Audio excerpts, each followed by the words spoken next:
Well, hello. I'm going to continue the practice that I've started for those of you who are here early, you get a little bit extra content.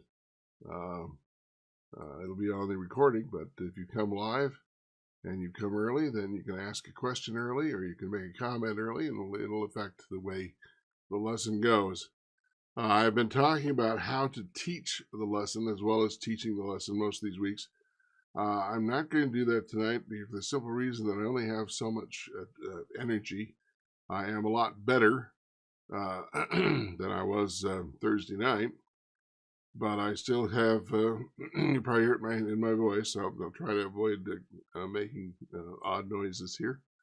But anyway, that's where I happen to be right now, and I don't have a lot of extra oomph, so I'm going to concentrate on getting the lesson.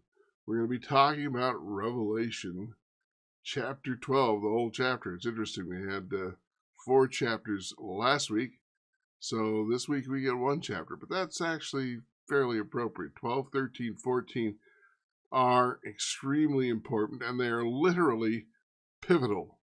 That is, the entire book of Revelation turns on these 3 chapters, because at the end of chapter 11 we saw the Ark of the Covenant suddenly appeared for the first time, telling us that we are at the Day of Atonement of the earth. That is, we're at the last things of the last things. And so that's why it's everything that happens now in the book of Revelation becomes very intense. I am going to say a couple of things here which are really important, because people, it's very interesting what happens when we get to what we perceive to be more contemporary portions of the book of Revelation. There's things that are happening we think around us now. We tend to get much more specific, I think, than we ought to. And the reason I say that is we've already talked about in the past the idea of prophetic foreshortening, the idea that things in the distance are not easily in focus, and it's easy to misinterpret where they are. You know, we talk about, say we live in the country here, and there's a farmhouse that used to be a mile away, and there's another one about 3 miles away. But if you look at them visually, they look about next to each other. Well, they're not. In fact, the second house is further from the first house than the first house is from me. And there's something of that going on in prophecy. And remember that John had these visions and wrote this book toward the end of the first century. This is 1900 years ago, 19 centuries ago.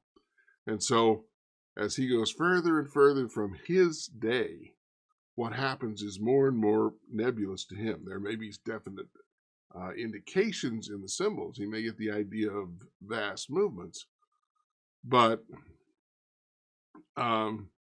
he can't. The details are harder and harder for him to. In fact, he probably wouldn't understand. That's why the symbols have to make sense in his day, because seeing things. I mean, how would you explain what we're doing right here? So that's part of the whole situation there. But the other thing about that is, no, my memory's failing me. Anyway, life is understood backwards. Kierkegaard, Søren Kierkegaard, the Danish, the gloomy Dane, they call him.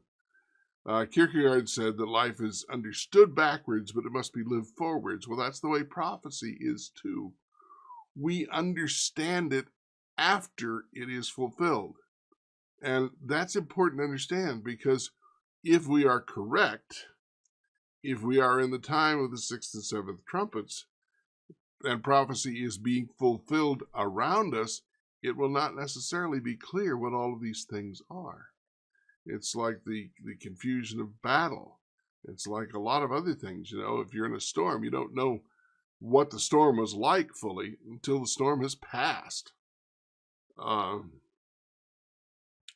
a vivid experience of that almost 8 years ago now, when we had a derecho, which I'd never heard of before, which is straight line winds. We had straight line winds here for 12 or 13 minutes that were 135 miles an hour. Extremely unusual situation. I'd never heard of that kind of storm before. As we were living through it, we didn't know what was going on. We knew it was unusual, but we didn't know what it was.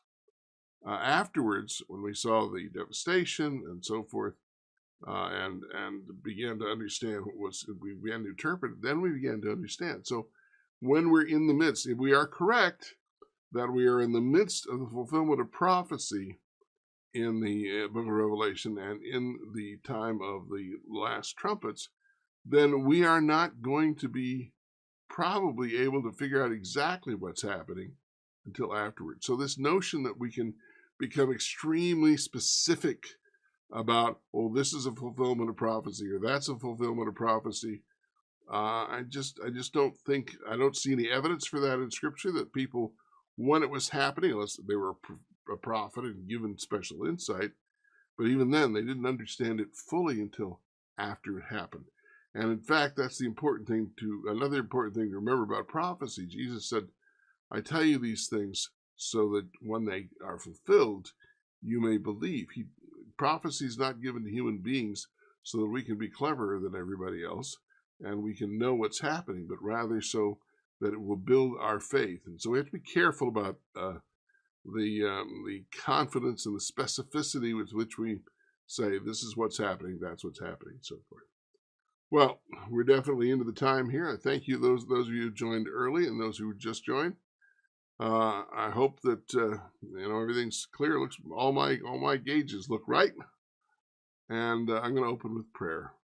Well, Father, I thank you for the opportunity to be here. I was not well last week, and I thank you for your healing, and I thank you for a loyal group of people who want to study with me.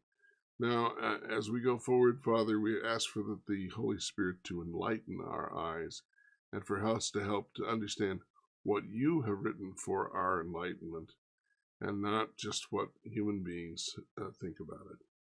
We ask all these things in Jesus' name. Amen. Well, we're Revelation 12, as I said.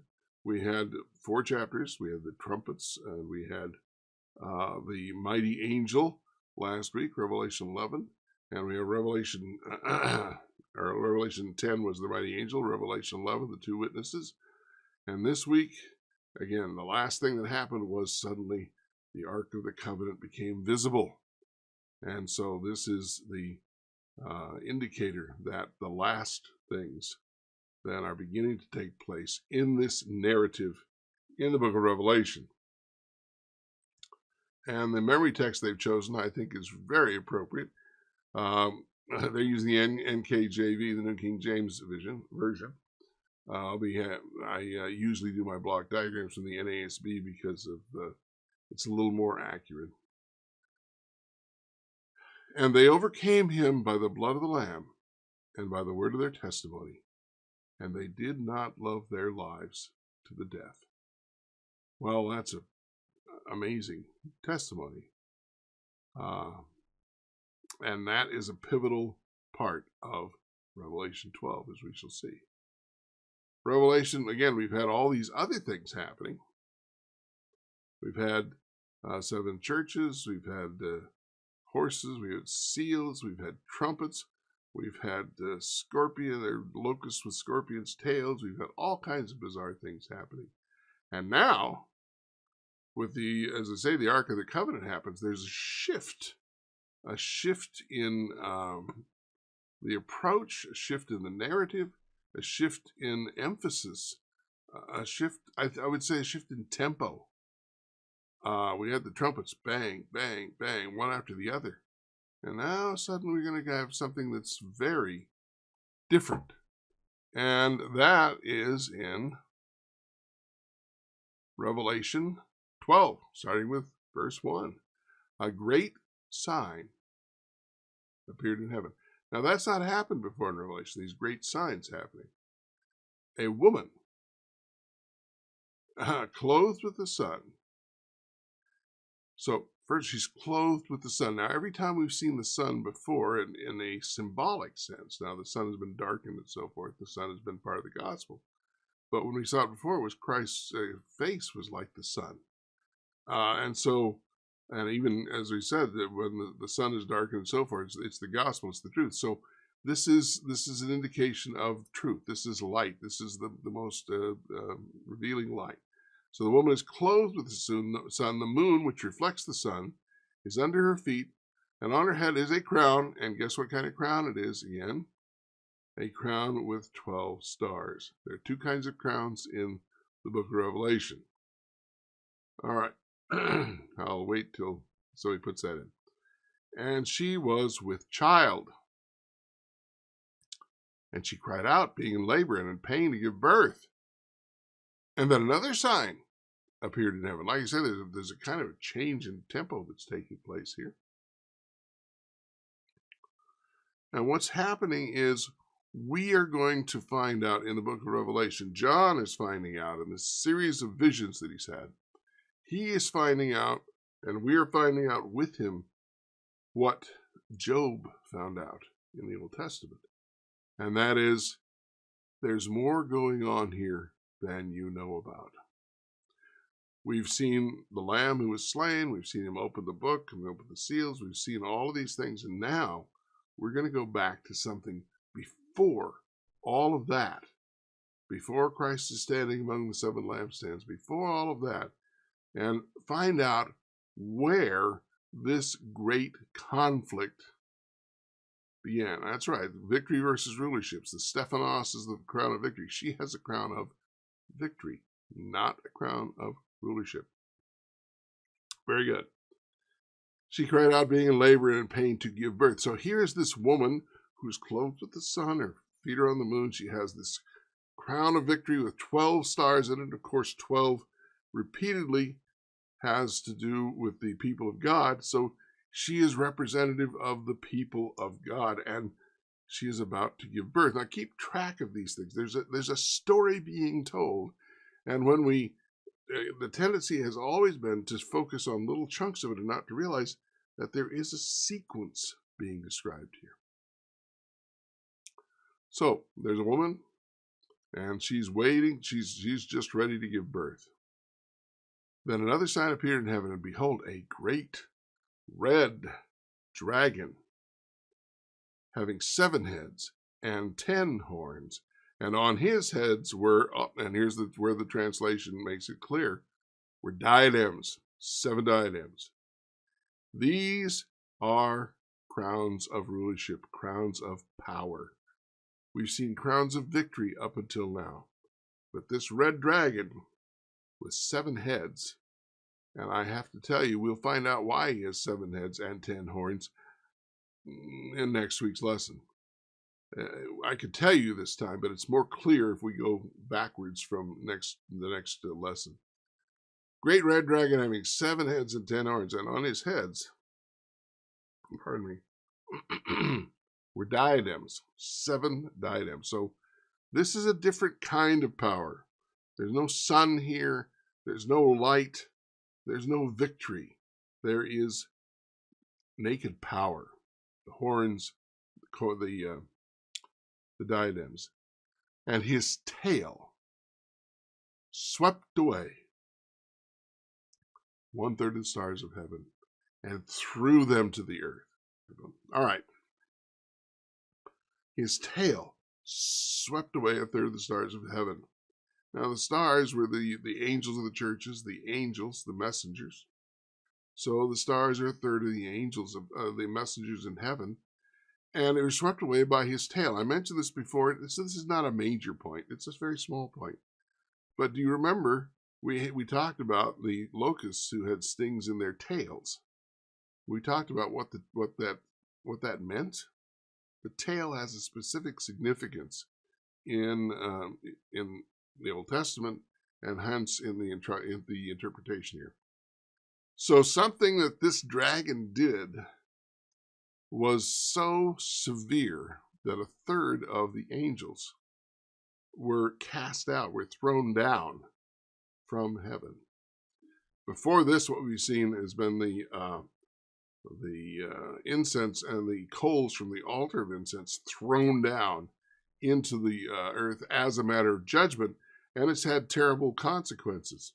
So here we have these angels being thrown down. This is not good news for them. He threw them down to the earth with his tail. I'll get there in a minute. And the dragon stood before the woman who was about to give birth, so that when she gave birth, he might devour her child. Okay, this is really, this is diabolical. This is about as bad as it gets to want to devour the innocent child. And the woman is helpless when she's giving birth. And so he's already cast down a third of the angels, and now he's waiting to devour this good woman, clothed with the sun, the moon at her feet, a crown of victory, 12 the people of God. This boy child, this man child that's about to happen, which we'll find out, is about to be devoured. And she gave birth to a son, a male child, who is to rule all the nations with a rod of iron. Now, these are Old Testament prophecies about the Messiah. He's going to rule all the nations with a rod of iron. It's unbreakable. It's considered very hard. So here she is. It's a fascinating situation. This dragon, who has already thrown down a third of the angels, is waiting to devour this small child. He's born, but he's born with a destiny to rule all the nations with a rod of iron. He doesn't have a crown of rulership at this point, but that's what he's born to do, is to rule. And her child was caught up to God and to his throne. Well, now we're brought back to where we were in Revelation 4 and 5, where Christ is at the throne. So we know who this male child is, this male child. But watch. Then the woman fled into the wilderness. Okay. The wilderness is the place where prophets go. It's the place where prophets come from. John the Baptist was in the wilderness. And listen to this. She had a place. The woman had a place prepared by God so that she would be nourished there for 1,260 days. Well, we mentioned again and again, the Old Testament, all of its stories, all of its symbolism, all of the significance of the Old Testament is, in fact, the key to understanding the book of Revelation. So, what is this all about? If she's going into the wilderness, what can this possibly be reminiscent of? What comes to mind when we ask these questions? When we have someone who goes into the wilderness to be nourished and protected there for 1,260 days. Anybody have a suggestion? Now there's a 9-second gap, so I'm going to let there be a little silence as you look at this. And I'm going to ask you in the meantime, what about that tail again? What was the significance of the tail that swept the stars out of heaven? Either of those questions. If anybody has anything on that. Well, that one's been out there a while, so I'm going to go ahead and deal with that. And then I'm going to come back to this person in the wilderness for 1,260 days.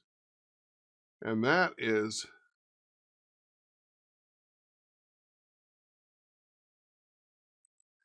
we talked about this a couple of weeks ago, or just actually last week. We talked about this with the scorpion's tails, or the locust tails are like scorpions. The head is the elder and honorable man, and the prophet who teaches falsehood is the tail. So it is deception, it is lies. And that is the tail. Satan's lies, Lucifer's lies, are what brought down the angels. All right, Israelites leaving Egypt. A very interesting idea.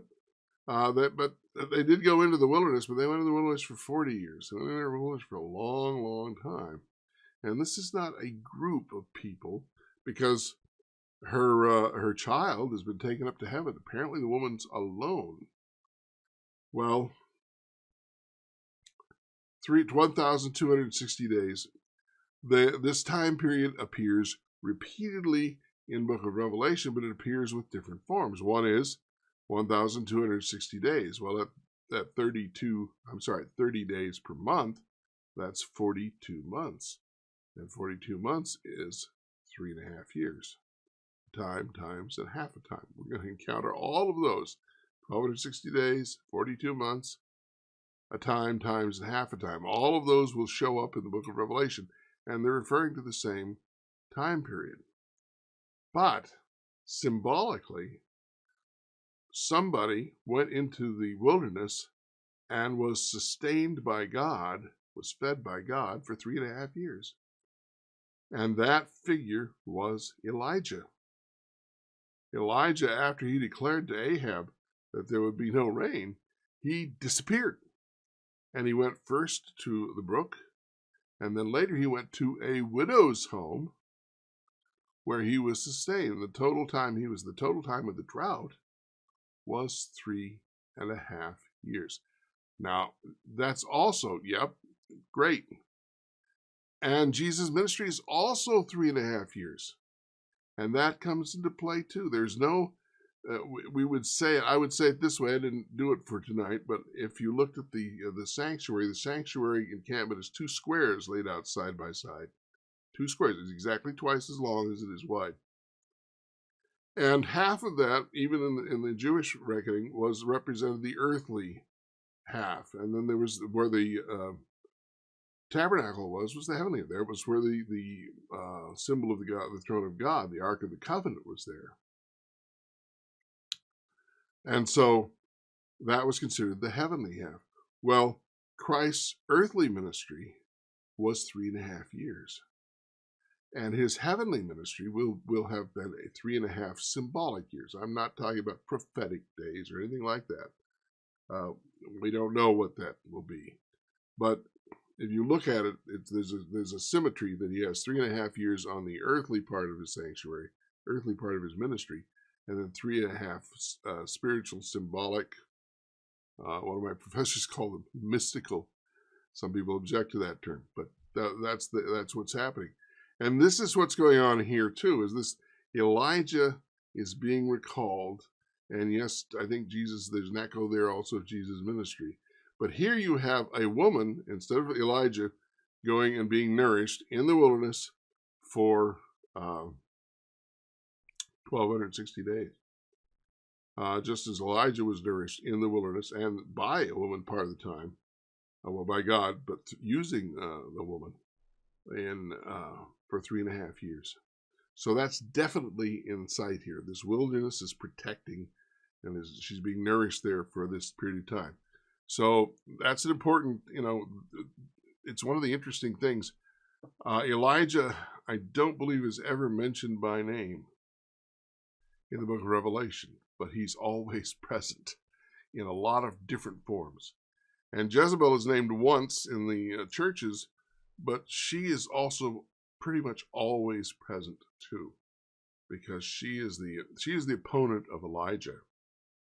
And again, she occurs in different forms. Absolutely, the Elijah message is exactly that. It's a binary choice. All right. So, first of all, there was this sign in heaven. There was the woman, and then there was the dragon. And that's where the violence against the church, against God's people, is originated from. That's what this is telling you about. These signs in the heavens. The woman is being pursued by this red dragon, but a lot of things happen. And then it says, and there was war in heaven. Michael and his angels waging war with the dragon. So this dragon, this sign in the heavens, the red dragon, somehow was there. His deception, his lies swept a third of the angels out of heaven. Michael, of course, is Jesus, because Michael is the Hebrew means who is like God. Well, there's only one who is like God, and there's plenty of other information for this. Michael, the archangel, is the one. Michael and his angels waging war with the dragon. Okay? The dragon and his angels waged war, and they were not strong enough. And there was no longer a place found for them in heaven. Now, I saw online recently even a debate about why did God punish them. That's not so much what happened. What happened was, it says there was no longer a place found for them. His lies were exposed as lies, were seen to be lies by the other 2/3 of the angels. And there was no place for them in heaven. There's no place for lies in heaven. We'll get to that later in the book of Revelation. And so,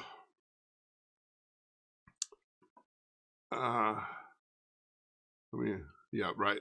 Well, absolutely. In fact, a good brother, John leaves us no doubt about that. The dragon and his angels waged war. They were not strong enough. There was no longer a place found for them. So they made themselves unwelcome. And the great dragon was thrown down, the serpent of old, who is called the devil and Satan. As I say, John leaves us no doubt about it. You want to know who this is? You want to know who this is? John's going to tell you in every way possible. He is the great sea serpent of the Old Testament, of all the ancient religions who were afraid of the sea serpent. Well, John is saying that sea serpent, he's the devil, he's Satan.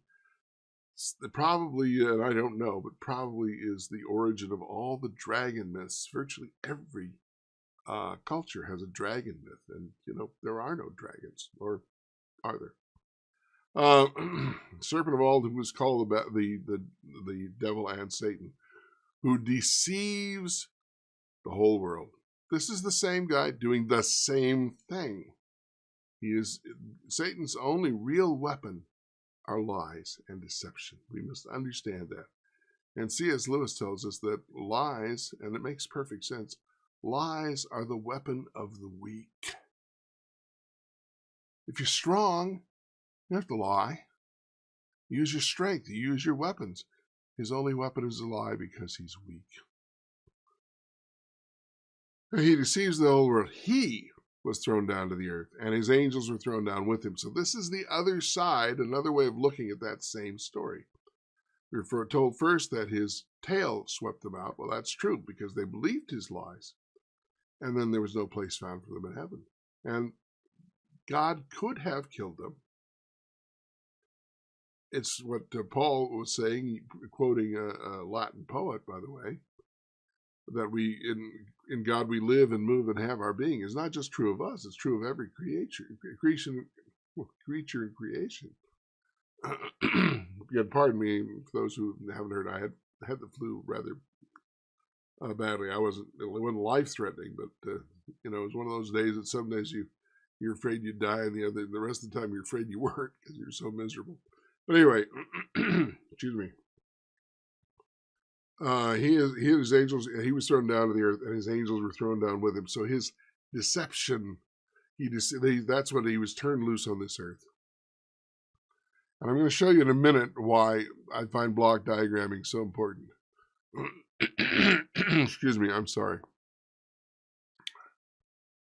Then I heard a loud voice in heaven. So we see the action. Don't forget, the seeing and the hearing go together. He has seen all of these marvelous things that have taken place. And I say marvelous not because they're wonderful, but because they're awesome. They're overwhelming. They're bigger than life. Then I heard the loud voice in heaven saying, now the salvation and the power and the kingdom of our God and the authority of his Christ have come. Okay. So he's been cast down so he can deceive the whole world. But now all this that comes to God and his Christ have come, for the accuser of our brethren has been thrown down. Now, I've mentioned this repeatedly, but it's so important I don't want anyone to forget it. And I have new people who are listening. Good question. I'll get to it in a second here. I emphasize there's a 9-second delay between what I say and what you hear. So, the accuser of our brethren, the Old Testament word, we find it, I believe, first in the book of Job, is the Satan, or Satan, we call it. The Hebrew word Satan is not a proper noun. It is not a name of a person. It is the name of a function or of a position. So, Satan, the accuser, that's what it means. He's the accuser. He's the prosecuting attorney. The accuser of our brethren has been thrown down. He who accuses them before our God day and night. Okay, a couple of questions and a couple of let's see what we can do with these. When was Satan thrown down? When he was confined to earth, and when was that? Well, I cannot give you a chapter and verse, a proof text approach to this, but I can give you my understanding of it. First of all, it was when he lost the war in heaven. At some point, all the angels that he was going to deceive were deceived, and there was no point in this going on, and could not continue in heaven. God could not allow it to continue, so he cast them down to out of heaven.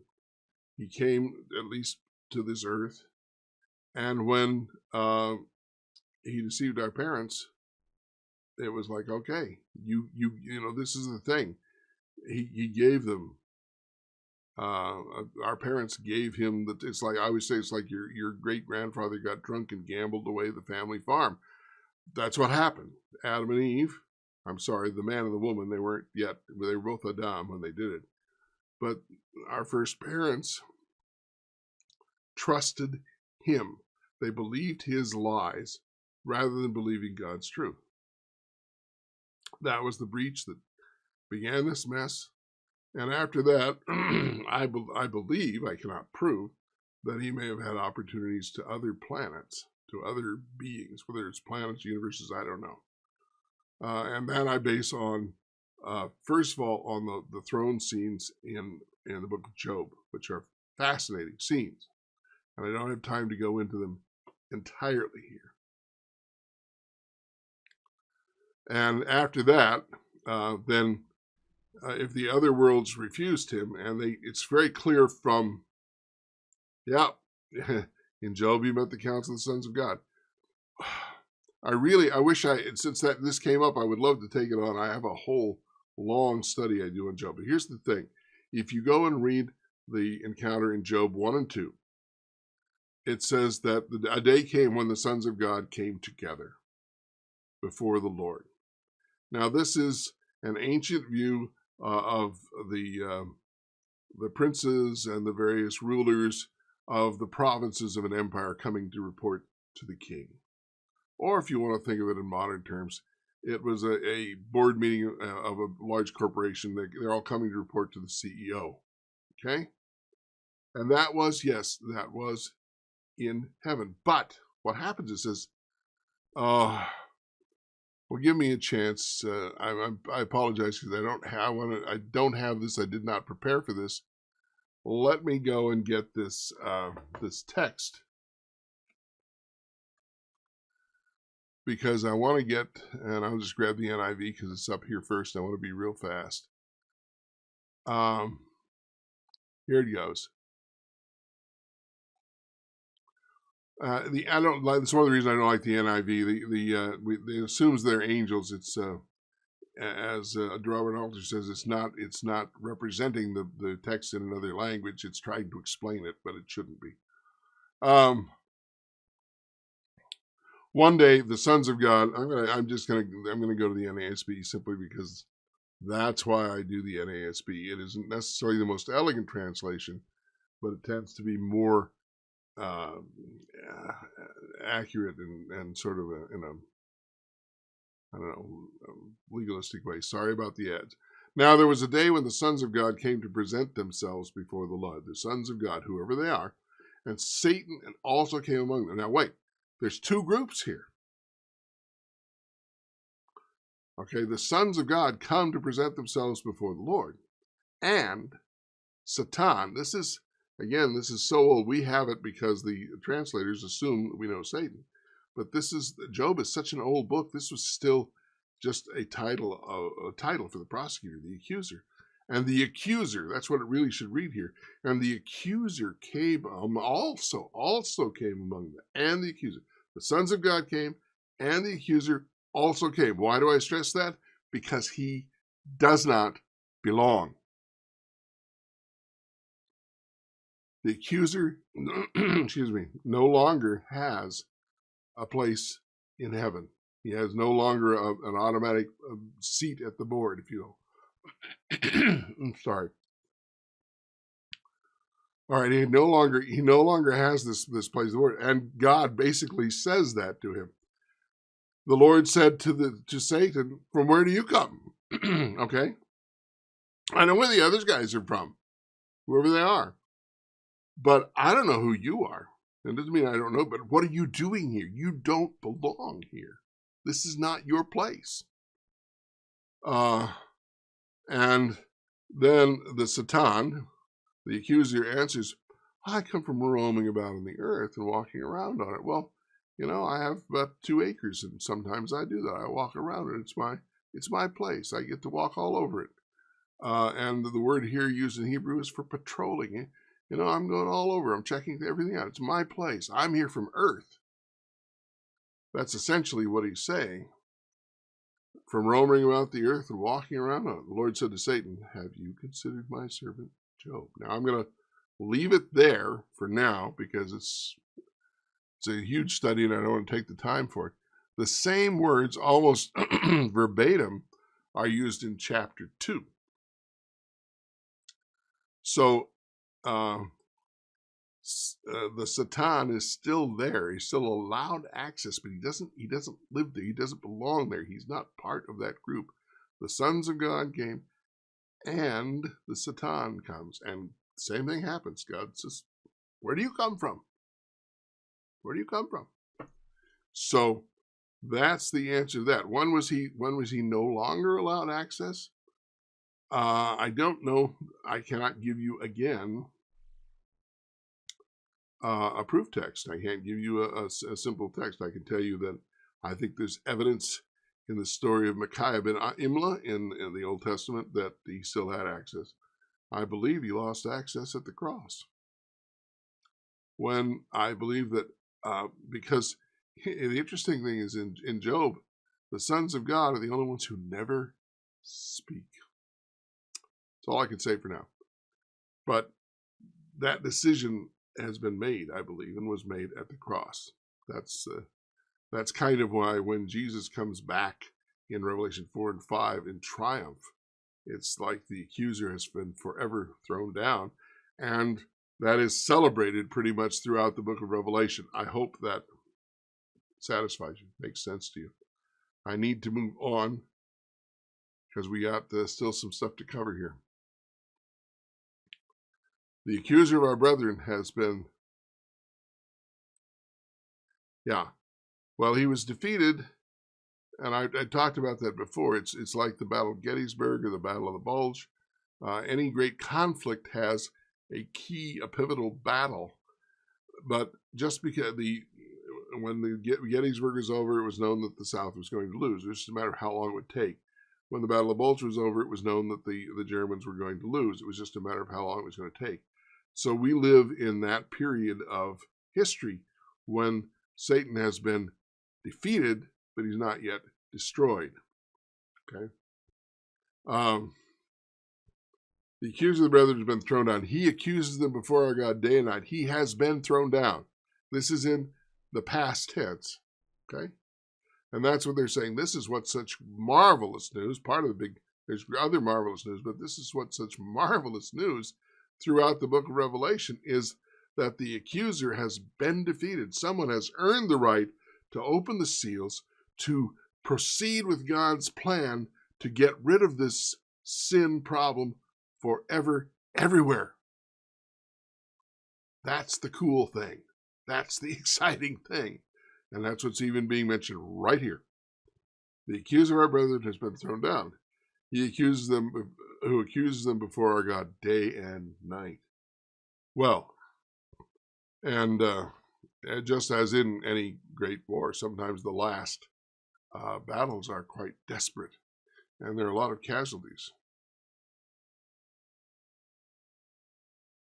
when was Christ raised from the death, and when was he defeated? I assume you mean when was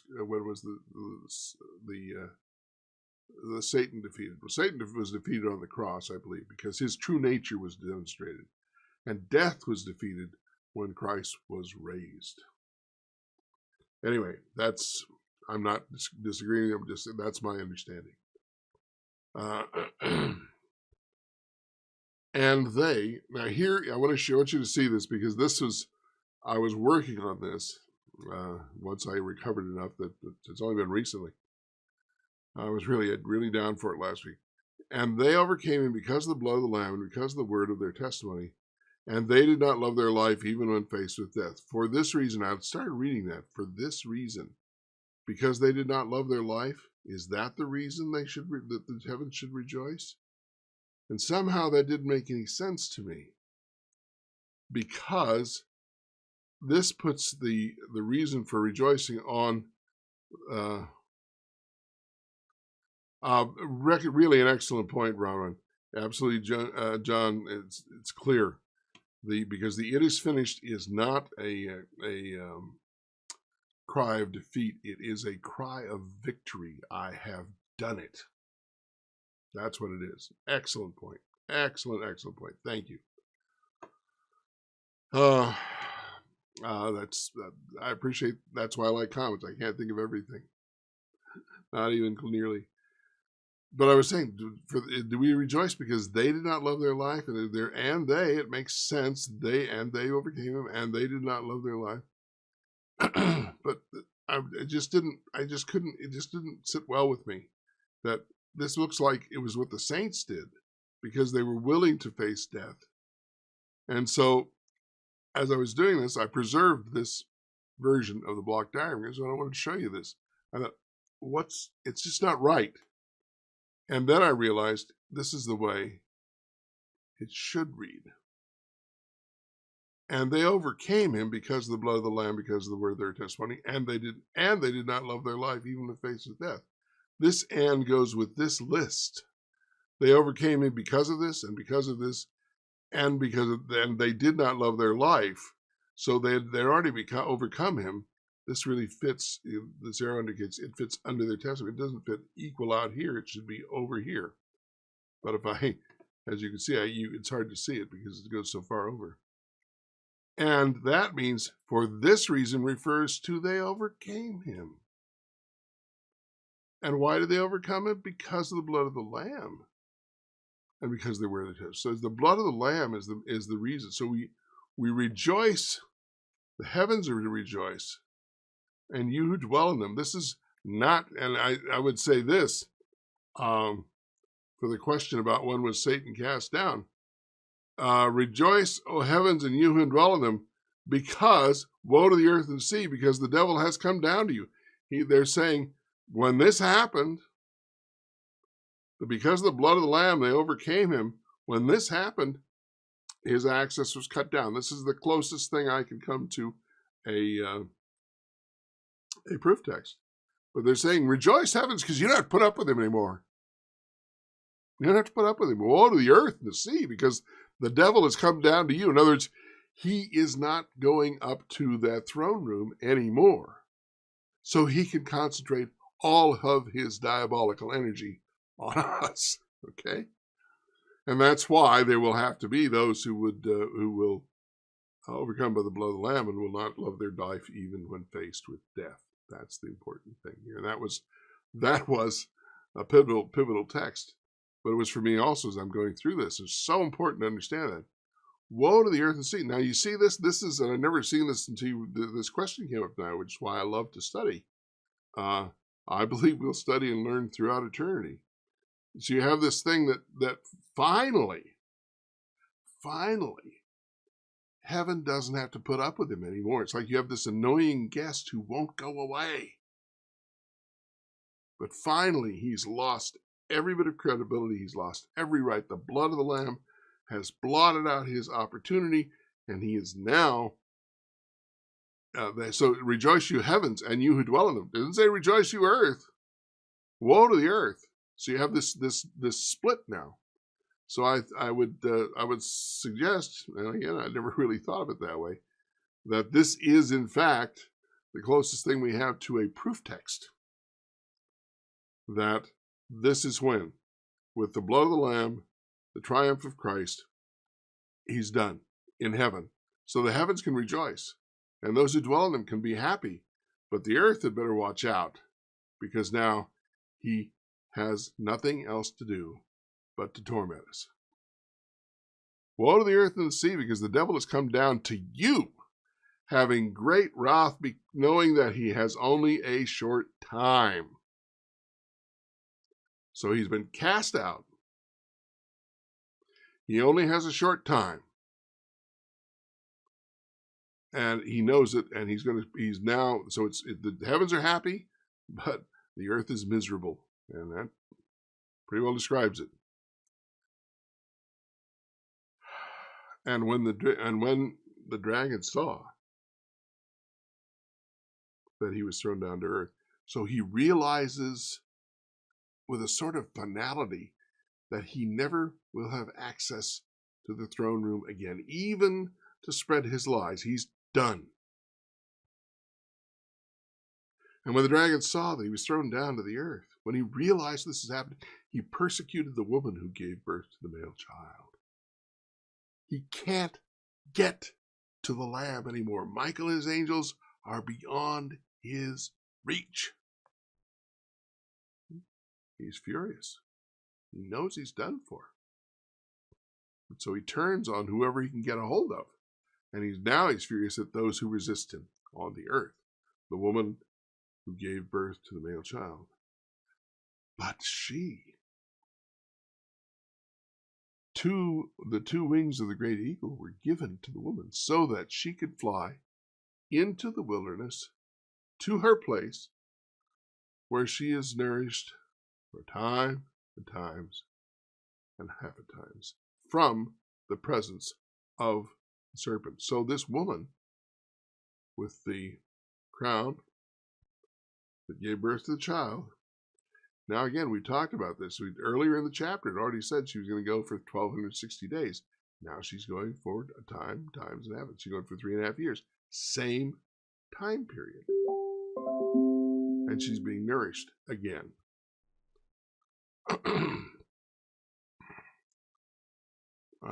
Sustained in the wilderness as Elijah was. Okay. And the serpent poured water like a river out of his mouth after the woman, so that he might cause her to be swept away with the flood.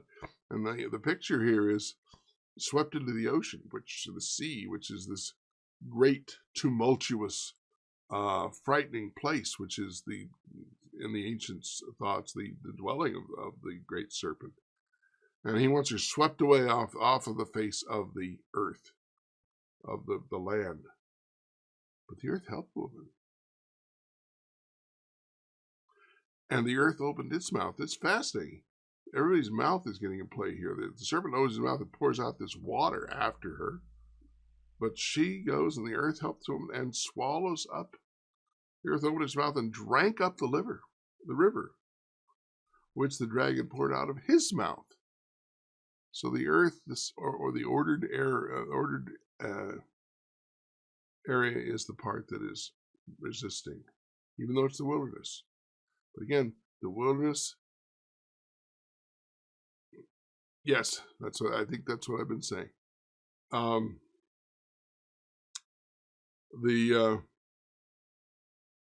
The wilderness is the place where prophets go.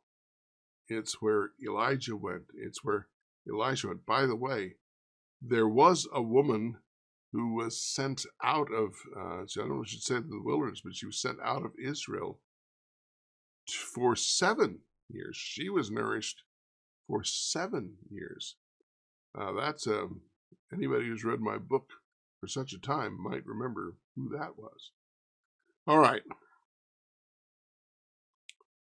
So the dragon was enraged with the woman and went off to make war with the rest of her children. You see, he has been fighting with Michael and his angels. He is cast down. First of all, we saw that he wanted to devour the man-child. He the child was caught up to heaven. Then we saw he was fighting. There was war in heaven. He was fighting with Michael and his angels, and he is thrown down. Then we see that because of the Lamb's victory, right, because of the Lamb's victory, he no longer has access to the heavenly courts at all, like he did in the book of Job, and probably with Micaiah ben Imlah, another example. It probably was all the time. So the dragon was enraged with the woman and went off. He's enraged. He's furious. He's frustrated. He cannot win. Again, he tried to eat the man-child. He tried to defeat Michael. He tried to defeat the woman, and he is frustrated at every turn, and he is furious. He knows that his time is short, and he's not making any progress.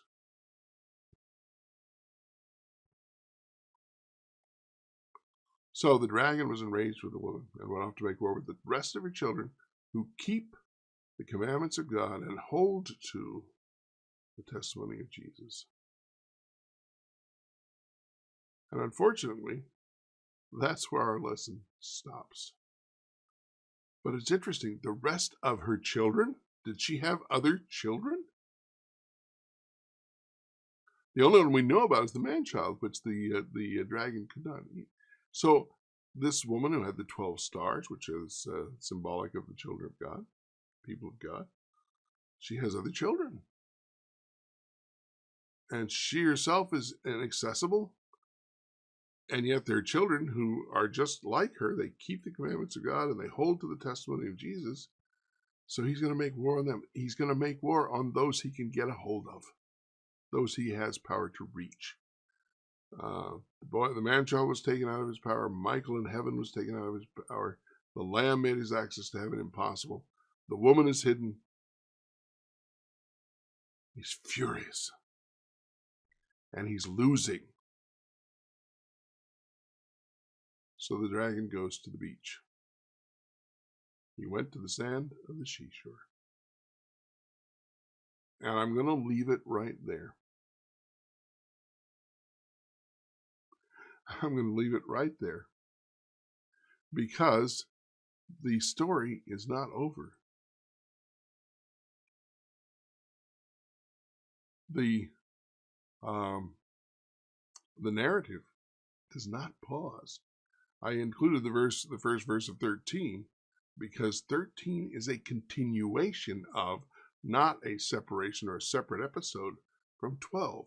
12 leads inexorably to 13. 13 leads to 14.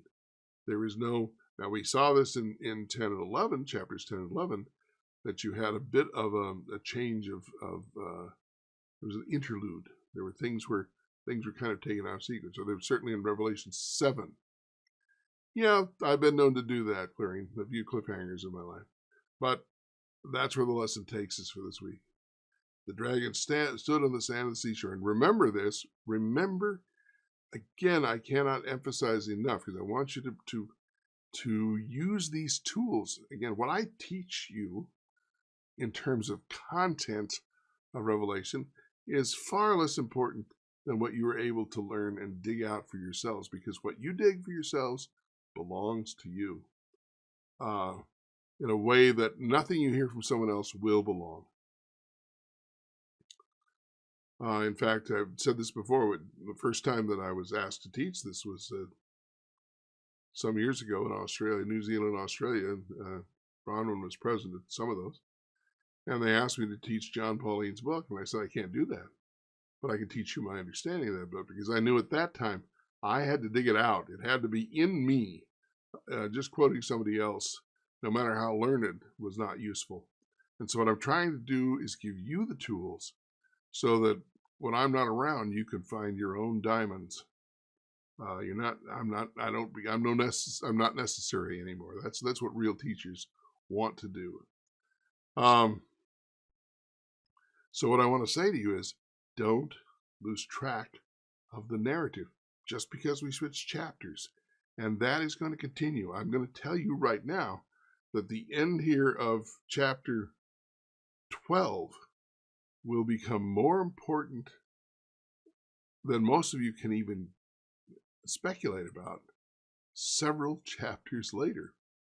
So remember where this all, what the woman in the desert and all of that stuff, because the narrative is not going to just end here. This is not just the end of here. This is a cliffhanger in the best sense, and the events that take place here will be referred to or echoed, or they'll become important much later on. Well, thank you. I do feel a lot better than I did even yesterday. I hope this has been useful to you. I hope you get half as much fun out of going through this stuff as I do, because I really enjoy this thing. Like I say, tonight, even though I had seen this before, it just became so clear. This is the time when Lucifer loses all access. He's done. Well, all right. Next week, then, we'll be doing a lesson on Satan and his allies. Why is that? Well, remember, he went to the beach. He went to the sand of the sea. And he is not winning. And so he needs help. Well, I hope that's useful. Thank you for joining me. Thank you for your well wishes. And bless you. I hope to be in fine fettle on Thursday, although I'm going to have to really press to get everything ready by then. But God bless you, and may you find joy in his word. Till next week, then.